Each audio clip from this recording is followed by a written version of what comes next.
Je suis faïencière à Martre-Tolosane depuis 12 ans. Je suis depuis 2013 maître artisan d'art. Je me suis installée pour perpétuer ce savoir-faire et être toujours en mouvement en fait, avec le monde qui nous entoure. De ce fait, j'ai sorti mes propres collections, mes propres formes. Donc chaque année, l'objectif est de surprendre, aussi de se faire plaisir, essayer de faire plaisir aux autres. C'est plus qu'un métier, c'est une passion. Il y a un cheminement personnel, mais aussi un savoir-faire. Il existe une association des faïenciers. Par le biais de celle-ci, nous essayons de promouvoir notre savoir-faire. Nous exposons ensemble, nous communiquons ensemble sur des événements de la région, et notamment les GEMA.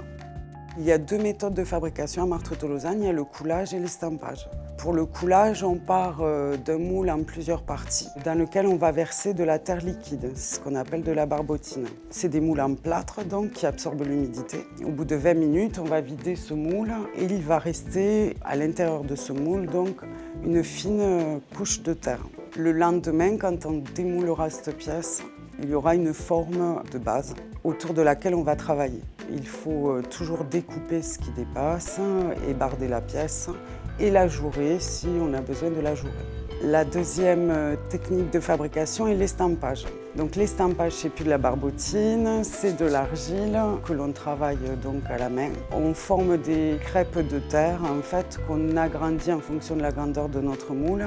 Puis avec un tour à pied, on estampe cette assiette pour le lendemain la démouler et la découper.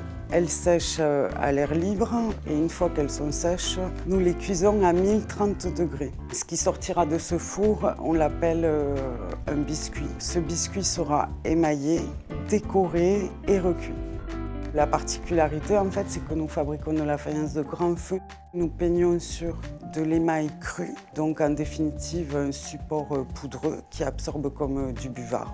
Donc il faut avoir un mouvement très rapide de façon à ce que votre trait soit le plus fin possible. Il est important pour moi que les gens puissent découvrir les différentes étapes de fabrication parce que toute étape est importante. Pour pas qu'elle tombe dans l'oubli, il faut perpétuer ces gestes tous les jours. Le partage et l'interactivité avec le public est important. C'est pour ça que nous ouvrons nos ateliers pour les Journées européennes des métiers d'art, pour que le public puisse découvrir notre savoir-faire, notre passion et découvrir les différentes étapes qui sont nécessaires pour la fabrication de notre faïence. Ces journées permettent d'échanger avec le public afin qu'ils aient un autre regard sur des métiers traditionnels.